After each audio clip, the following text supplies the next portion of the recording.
Okay, I want to start with a number that, honestly, it made me physically cringe when I read it. 23 minutes. Hmm. I think I know where you're going with this. According to a whole stack of productivity studies, that's how long it takes to get back into a state of, deep work after you've been interrupted. And the worst part, the really terrible part, is that the interruptions aren't just people anymore. It's not your boss tapping you on the shoulder. No, exactly. It's the tools. The tools themselves are the interruption. Right.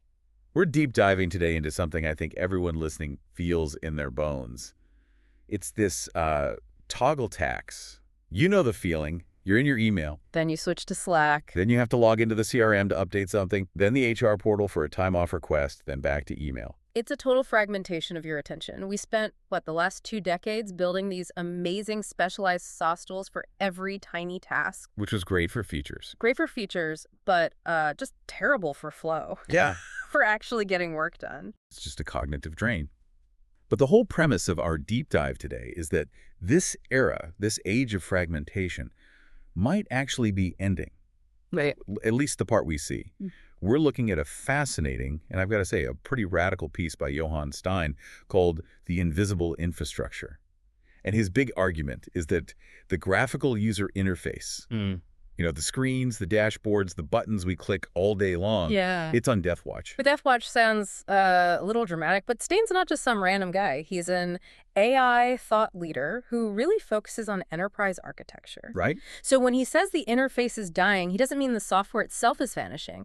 He means the human layer, the part where you and I sit and click and type that's being replaced. By a new layer, the agentic layer. Precisely. We're moving from a world of, let's say, software as a service to something more like service as an instruction. And that just changes everything. The whole center of gravity in tech shifts. Okay, so before we get too far into the sci-fi future of agents running everything, let's just ground this a bit. The model for the last 20 years has been SaaS, right? Salesforce, Workday, ServiceNow. You buy a seat, you log in, you click through a menu, you do a task. Steyn calls this the system of record era. And we have to give it credit. SaaS solved a huge, huge problem. Before SaaS, companies had this messy spaghetti code on-premise. Oh, yeah, I remember that. You had to install software on every single machine. It was a nightmare. SaaS standardized things. It said, this is how you onboard an employee, or this is how you close a deal. It created a single source of truth. But the problem Steyn points out, and I think this is the key insight, is that we overdid it. We got addicted to the app for everything. Now, a normal company might have, 200 different SaaS apps? 200 logins, 200 different UIs, 200 places for your data to get stuck. Exactly, and that's where his eating metaphor comes in. He says AI agents are going to eat business software, not destroy it. Consume it. Consume it. Okay, let's break that down technically. Eating software is a great image, but I don't want people thinking about a little robot literally typing on a keyboard. No, and that is a crucial distinction. This is not RPA, robotic process automation, which just mimics mouse clicks. We're talking about deep API integration. Okay. So think of it like this. The old way is navigation. You, the human, are the router. You know where the button is. You know which tab to open next. You are the middleware connecting the email to the CRM. Which is the exhausting part. I'm the glue holding all this junk together. Exactly. The new way is instruction. You just tell an agent, onboard Sarah to the marketing team. And the agent doesn't open a browser. Right. It talks directly to the code of the HR system, the IT system, the payroll system, all at the same time. We call it headless operation. Headless, meaning no screen. No screen, no monitor. The logic executes, the work gets done, but a screen never lights up. The agent is talking API to API, just code talking to code, and it bypasses that whole visual layer. So the Salesforce or the Oracle platform, it just becomes a database with a bunch of rules. It becomes the rails. That is the exact analogy Steyn uses, and it is perfect. The application provides the rails, the compliance, the data structure, the security, but the agent drives the train. And if you're a business leader, that's so appealing. You stop caring how pretty the dashboard is. You just care that the train gets to the station on time with the right cargo. This brings us to the really disruptive part of his analysis, the part that I think should be scaring a lot of tech vendors. If the UI, the user interface, stops mattering, what happens to them? They've spent years competing on user experience, selling us on intuitive design and beautiful dashboards. That whole value proposition, It evaporates. If a human never logs in, who cares about a drag-and-drop interface? It's worthless. So the competition has to move. It moves to the invisible layer. It becomes a battle of infrastructure over interface. So if I'm a vendor and I can't dazzle you with my pretty graphics anymore, what am I selling you? What's the new competition based on? Trust and plumbing. It sounds boring, but it's much, much higher stakes than a font choice. Okay, plumbing, what does that mean? It means you compete on your data models. How clean is your data so the AI can actually read it properly? You compete on permissioning. Can your system handle really complex security rules for a bot? And, maybe most of all, you compete on auditability. Auditability, that Yes. feels like the sleeper issue here, because if I tell a bot to say, pay the invoice, and it pays the wrong one, Right. I can't just blame bad UI. I can't say, oh, the button was in a weird spot. And you can't just ask the bot, hey, what were you thinking? Not in a human sense. This is the black box problem. Steyn says there are 3 things a business absolutely has to know when an agent acts. 1, what did it do? Simple enough. 2, why did it do it? And 3, who or what approved it? That why question feels like the really hard one, technically, because with these big language models, the logic isn't always neat. It's probabilistic. It's making an educated guess. And that's the risk. Look, in a manual world, if a human approves a sketchy invoice, it's a lapse in judgment. Maybe they were tired. It's a single error. And you can address it without one person. Exactly. In an agent world, if an agent approves 5,000 sketchy invoices in 3 seconds because of a logic flaw or a hallucination, you don't just have a mistake, you have a systemic catastrophe. It just scales the error. Instantly. Which is why Steyn says leaders asking for automation are asking the wrong question. They should be asking for dependable execution inside controlled systems. Which brings us right to the money, the commercial side. If I'm Microsoft or Salesforce, and I'm staring at a future where nobody logs in, my business model is in deep trouble. Most of them charge per seat. It's, $100 a month for every human user. The seat is dead. That's the cold, hard reality Steyn is pointing to. If you have one AI agent doing the work of 50 customer service reps, you can't charge for 50 seats. Your client would laugh you out of the room. But you also can't charge for just one seat because that one agent is using a huge amount of computing power and delivering enormous value. The whole model is broken. So what's the new model? It's going to be a massive shift, probably to consumption-based pricing or outcome-based. You'll pay per task executed or per successful resolution. And Steyn points out the big players are already scrambling to pivot. He mentions Microsoft, ServiceNow, and Salesforce. What are they doing to get ahead of this? These are huge ships to turn around. Well, look at Microsoft. They're shifting their whole story from Copilot, which still implies a human is flying the plane, to autonomous agents. But notice their framing. What about it? They're not selling magic. They're selling governance. They know enterprise clients are terrified of a rogue AI. So Microsoft is basically saying, we will sell you the secure, auditable box for your agent to operate in. So they're selling the guardrails more than the train itself. Exactly. And then you have Salesforce. Steyn connects their recent restructuring, the layoffs, directly to this.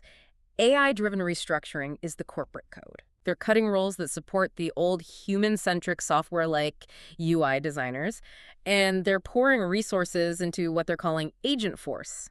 They know if they don't provide the agent, somebody else will, and then Salesforce just becomes a dumb database. They don't want to just be the rails. They want to be the train, the rails, and the conductor. They want to be the whole orchestration layer, the brain. Okay, so that's the big picture. The industry is rewriting itself. But let's bring it down to the listener. Let's say I'm a director of ops or a CIO, and I'm hearing all this. My first thought is, how do I not crash the car? And that is the right question. That is the governance playbook. Steyn lays out a few key safety checks, and honestly, every company should be looking at these.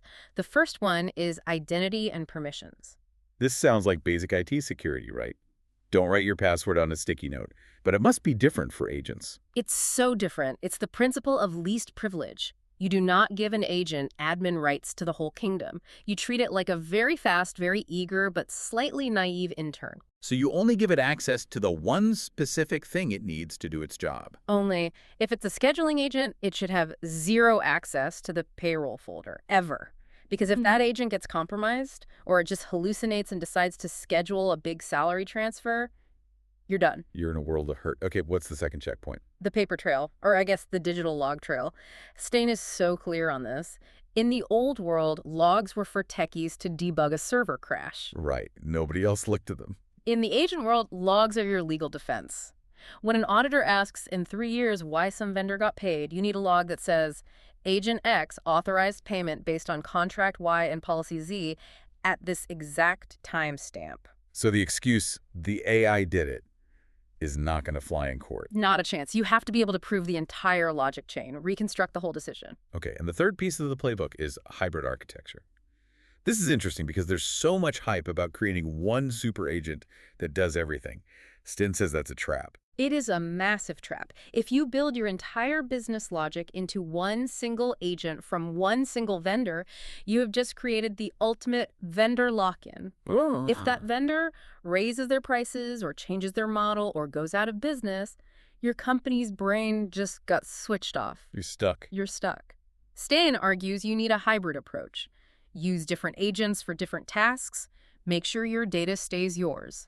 And keep your API layer clean so you can swap agents in and out. So you modularize the intelligence. Don't weld the robot to the factory floor. Exactly. Keep your architecture flexible. Now, I want to get to the part of this that I think hits closest to home, the people. We've talked about software eating software, but what happens to the humans when all the clicking goes away? Steyn calls it a workforce redesign. And this is where the public conversation gets way too simple. You always hear, oh, the AI will do the boring stuff and humans will be free to be creative. Which sounds wonderful on a PowerPoint slide, but I'm skeptical. You should be. Steyn actually breaks down the mechanics of the shift. Human work changes from doing to judging.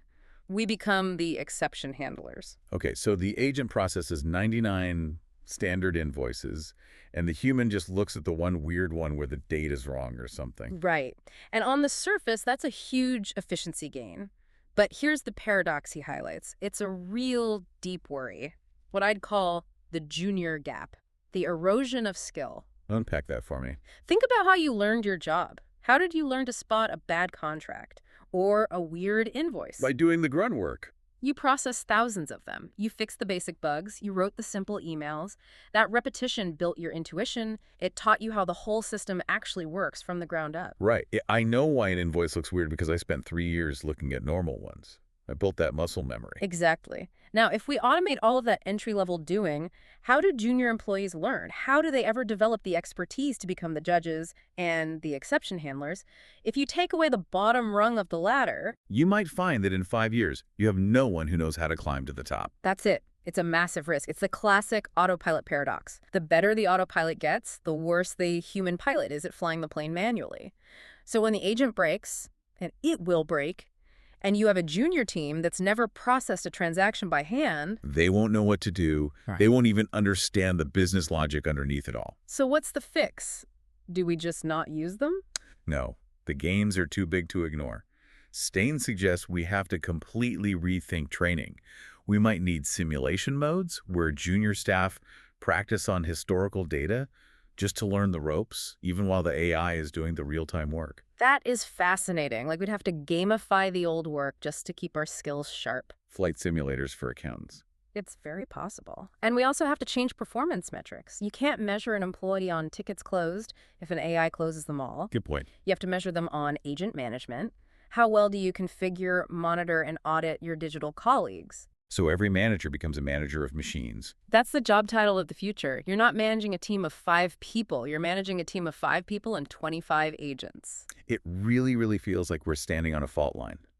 The ground is shifting under our feet from interface to infrastructure, from users to auditors. It's a quiet redesign, but it's a total one. And the companies that treat this like just another software update are the ones that are going to get left behind. So to recap the mission we started with, the frustration of the endless tabs that toggle tax is going away. That's the good news. It is. But it's being replaced by the responsibility of the rails. The winners in this new world won't be the ones with the flashiest app. No. They'll be the ones who treat their agent layer like industrial-grade infrastructure. They'll obsess over safety, logs, permissions, and training their humans to be good overseers of the machine. So boring is the new revolutionary. In infrastructure, boring is always what you want. You want your bridges to be boring. You want your power grid to be boring. And now, you want your software execution to be boringly predictable. I'm going to leave our listeners with one final thought to chew on. We've talked about this shift from user to manager, but let's take it one step further. Okay.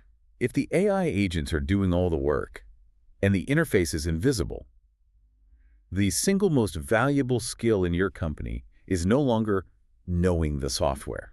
It's not about being an Excel wizard or a Salesforce ninja anymore. It's knowing the business logic. The power shifts from the person who knows where to click to the person who knows why we are clicking in the first place. That's a profound shift. It basically democratizes the technical skill, but it elevates the process knowledge. So the question for you listening is this. Do you actually understand the deep logic of your business, the why and the how, or do you just know which buttons to push? Because the buttons are disappearing. Time to learn the logic. That's it for this deep dive into the invisible infrastructure. Thanks for helping us unpack the rails beneath the train. Always a pleasure. Check your logs, watch your permissions, and we'll see you on the next deep dive.